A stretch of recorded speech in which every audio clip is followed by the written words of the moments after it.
প্রথমত মোতাবিয়া এটা কোরআনের আলোকে। নিকায় মোতা জায়েজ কিনা এবং নিকায় মোতাটা কি? মোতাবিয়া 1 বছর 6 মাস বা এক সপ্তাহ এই ধরনের ইয়া থাকে, ঠিক আছে, পিরিয়ড এখানে, এই জন্য বলা হয় টেম্পোরারি। যখন এটা হয় কয়েকটি ঘন্টার জন্য, যখন এটি হবে একটি সপ্তাহের জন্য, যখন এটি হবে একটি মাসের জন্য, তখন এটাকে কি দাঁড়ায়? এটা বোঝা যাচ্ছে এটাও কিন্তু টাকার বিনিময়ে একটা নারীকে কিছুদিনের জন্য। আত্মাহারিক টিভি, ওহির আলোই উদ্ভাসিত জীবনের জন্য। আসসালামু আলাইকুম রহমতুল্লাহ বারাকাতুহু। ইন্নাল হামদুলিল্লাহি ওয়াহদা ওয়াসসালাতু ওয়াসসালামু আলা মান লা নাবিয়্যা বা'দা, আম্মা বা'দ। আত্মাহারিক টিভির সম্মানিত দর্শক মণ্ডলী, দেশে এবং প্রবাস থেকে যারা আমাদের আজকের আয়োজন দেখছেন, আপনাদের সবাইকে আন্তরিক শুভেচ্ছা জানাচ্ছি। আজকের এই আয়োজনে আজকে আপনাদের সামনে অত্যন্ত গুরুত্বপূর্ণ একটি বিষয় নিয়ে আলোচনা করব। বর্তমান প্রেক্ষাপটে, অর্থাৎ যে মধ্যপ্রাচ্যে যুদ্ধ চলছে ইরান যুক্তরাষ্ট্রের সাথে, সেই প্রেক্ষাপটে এটা নতুন করে আলোচনা এসেছে এবং সম্প্রতি আমরা একটা ভিডিও আমাদের সামনে এসেছে শিয়াদের পক্ষ থেকে। শিয়া স্কলার বাংলাদেশের একজন ব্যক্তি, তিনি তার একটা ভিডিওতে মোতা বিবাহ, নিকায় মোতাকে জায়েজ বলে উল্লেখ করেছেন এবং এটা শিয়া আকীদা অনুযায়ী যে বিবাহটা জায়েজ। আজকের এই আলোচনায় দেখব মোতা বিবাহ, নিকায় মোতা জায়েজ কিনা এবং নিকায় মোতাটা কি। সম্মানিত দর্শক মণ্ডলী, নিকায় মোতা বা ঠিকা বিবাহ, যেটাকে অস্থায়ী বিবাহ বলা হয়, অর্থাৎ মেয়াদ ভিত্তিক বিবাহ, যেটা কিছু সময়ের জন্য, কয়েক ঘন্টার জন্য হতে পারে, কয়েক দিনের জন্য হতে পারে, কয়েক সপ্তাহ বা কয়েক মাস অথবা বছর, এরকম একটা সময় ভিত্তিক যে বিবাহ অস্থায়ীভাবে, এটাকে নিকায় মোতা বলা হয়। যেটা ইসলামের প্রথম যুগে, যখন সাহাবা একরাম যুদ্ধের কষ্টকর সফরে থাকতেন বা দীর্ঘ সফরে যখন ছিলেন, যখন তারা পরিবার থেকে বিচ্ছিন্ন থাকতেন দীর্ঘদিন, তখন ইসলামের প্রথম যুগে এটা জায়েজ ছিল, বৈধ ছিল।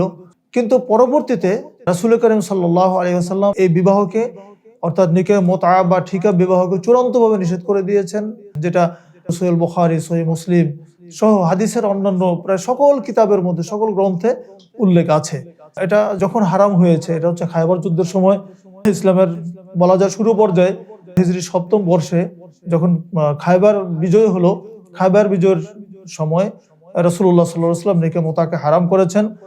হযরত আলী রাদিয়াল্লাহু আনহু থেকে বর্ণিত, তিনি বলেন যে আন্না রাসূলুল্লাহ সাল্লাল্লাহু আলাইহি ওয়াসাল্লাম নাহা মুতাআতিন নিসা ইয়াওমা খায়বার ওয়া আন আকলি রুহুমিল হুমরিল ইনসিয়া। একই হাদিসের মধ্যে দুটি বিষয় এসেছে। খায়বার বিজয়ের দিন রাসূলুল্লাহ সাল্লাল্লাহু আলাইহি ওয়াসাল্লাম নিকায় মোতাকে হারাম করেছেন, নাহা নিষেধ করে দিয়েছেন, আন মুতাআতিন নিসা ইয়াওমি খায়বার, খায়বারের দিনে নারীদেরকে মোতা বা ঠিকা বিবাহ করতে রাসূলুল্লাহ সাল্লাল্লাহু আলাইহি ওয়াসাল্লাম নিষেধ করেছেন। ওয়ান আকলি লুহুমিল হুমরিল ইনসিয়া, এবং একই সাথে তিনি গৃহপালিত গাধার গোশত খাওয়া নিষেধ করে দিয়েছেন। সহিহ বুখারীর হাদিস নাম্বার 4216 নম্বর, সহিহ মুসলিমের হাদিস নাম্বার 1407 নম্বর, এবং মিশকাতে, প্রত্যেক আমরা মিশকাত পড়ি, মিশকাত খুললে পাবো 3147 নম্বর হাদিস। এই হাদিসটি শুধু বুখারী মুসলিম নয়, এই হাদিসটি তিরমিজি, নাসাই, ইবনে মাজাহ সহ প্রায় সকল হাদিসের কিতাবের মধ্যে হাদিসটি উল্লেখ আছে, যেখানে রাসূলুল্লাহ সাল্লাল্লাহু আলাইহি ওয়াসাল্লাম সুস্পষ্টভাবে নিকায় মোতাকে হারাম করেছেন। কাজে আমরা যারা রাসূল করিম সাল্লাল্লাহু আলাইহি ওয়াসাল্লাম উম্মাত হিসেবে নিকায় মোতাকে আর জায়েজ করার কোনো সুযোগ নেই। তারা আরেকটি বিষয় দলিল নিয়ে আসে এখানে, সূরা নিসার 24 নম্বর আয়াতকে। আসলে সূরা নিসার 24 নম্বর আয়াতের অপব্যাখ্যা তারা করে এখানে নিকায় মোতাকে জায়েজ করা হয় নাই। নিকায় মোতা সম্পর্কে কোনো ইঙ্গিতও এখানে নেই। মূলত এই আয়াতের কারিমার মধ্যে বিবাহের স্থায়ী পদ্ধতিটাই বলা হয়েছে।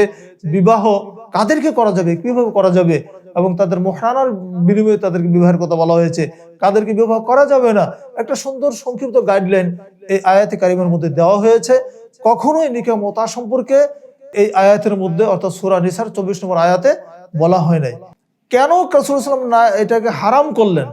এটার একটা কল্যাণ চিন্তা যদি আমরা করি, দেখুন, যে বিবাহটা সংক্ষিপ্ত সময়ের জন্য হয়, সেটা আসলে কোনো স্থায়ী পারিবারিক কাঠামো গঠন করে না। যদি এই বিবাহ স্থায়ী থাকতো, জায়েজ থাকতো, তাহলে আজকে যে ইসলামের পারিবারিক যে বিধান, পারিবারিক যে একটা গণ্ডি, পারিবারিক যে একটা ভিত্তি, এই ভিত্তিটা কিন্তু তৈরি হতো না।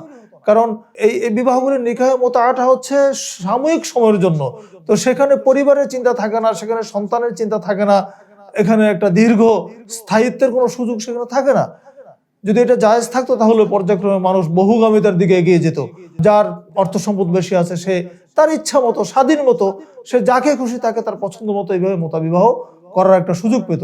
ইসলাম এই কল্যাণ চিন্তা করে রাসূলুল্লাহ সাল্লাল্লাহু আলাইহি ওয়াসাল্লাম এই অস্থায়ী বিবাহটাকে বা এই কন্ট্রাক্ট ম্যারেজ যেটাকে আমরা বলবো এটাকে নাজায়েজ করে দিয়েছেন, চূড়ান্তভাবে হারাম করে দিয়ে গেছেন।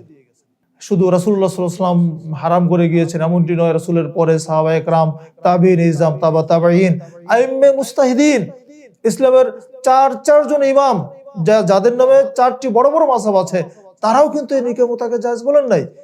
এমনকি নিকাহ মুতা জায়েজ না বলার কারণে ইমাম মালিক বিন আনাস রাহিমাহুল্লাহ তিনি শুধু নিকাহ মুতা জায়েজ করেন নাই, এই কারণে আব্বাসী খলিফা মানসুরের আমলে তার উপর যে অত্যাচারের স্টিম রোলার চালানো হয়েছিল, তার উপরে তাকে বেত্রাঘাত করা হয়েছিল, এমনকি ওটের পিছনে তাকে বেঁধে রেখে রাস্তা অলিতে গলিতে ঘুরানো হয়েছিল এবং তাকে সেখানে পিটানো হচ্ছিল শুধুমাত্র নিকাহ মুতা জায়েজ করার জন্য, যে আপনি ইমাম দারুল হিজরা, আপনি নিকাহ মুতা জায়েজ বলুন।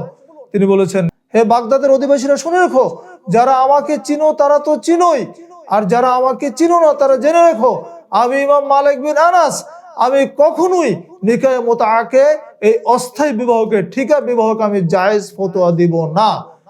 দেখুন প্রিয় দর্শক মণ্ডলী, এই হারাম একটি পদ্ধতি বিবাহকে ইমাম মালিক বিন আনাস রাহিমাহুল্লাহ বৈধতা দেননি, তিনি নির্যাতন ভোগ করেছেন, কিন্তু রাসূলুল্লাহ সাল্লাল্লাহু আলাইহি ওয়াসাল্লামের সিদ্ধান্তের বাইরে গিয়ে রাসূলুল্লাহ সাল্লাল্লাহু আলাইহি ওয়াসাল্লামের হারাম কৃত এই নিকাহ মুতার বিপক্ষে গিয়ে তিনি কোনোদিনও এই ফতোয়া দেন নাই।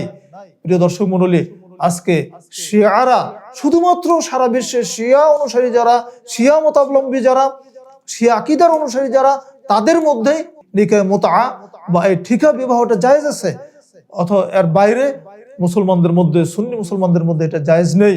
কাজে আমরা এই কথাটা দৃঢ়তার সাথে বলবো যে নিকাহ মুতা আসলে কোনো বিবাহ নয়, এটা একটা নিজেদের চাহিদা মেটানোর একটা সুযোগ, নিজেদেরকে বিভিন্ন নারীদেরকে উপভোগ করার একটা সুযোগ, যেটা ইসলাম হারাম করে দিয়েছে ১৫০০ বছর আগে। কাজে এটা হালাল হওয়ার কোনো সুযোগ নেই।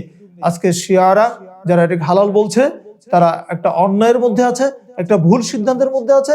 শিয়াদের এই আকীদা ভ্রান্ত আকীদা, শিয়াদের এই বিশ্বাস একটা ভুল বিশ্বাস, একটা অন্যায়ের বিশ্বাস, যার সাথে ইসলামের কোনো সম্পর্ক নেই, ইসলামের শরীয়তের সম্পূর্ণ বিপরীত গিয়ে তারা এই অস্থায়ী বিবাহকে, ঠিকা বিবাহকে জায়েজ ফতোয়া দিচ্ছে। আল্লাহ রাব্বুল আলামিনের কাছে আমরা প্রার্থনা করব, তিনি যেন আমাদের সবাইকে পবিত্র কোরআন এবং সহিহ সুন্নাহ অনুযায়ী আমাদের সার্বিক জীবনটা গড়ে তোলার তৌফিক দান করেন, আমিন। আর তাহরিক টিভির সকল দর্শক শ্রোতা ভাইদেরকে আন্তরিক মোবারকবাদ জানিয়ে আজকের আলোচনা এখানে শেষ করছি। ওয়া আখিরি দাওয়ানা আলহামদুলিল্লাহি রাব্বিল আলামিন। আসসালামু আলাইকুম ওয়া রাহমাতুল্লাহি ওয়া বারাকাতুহু।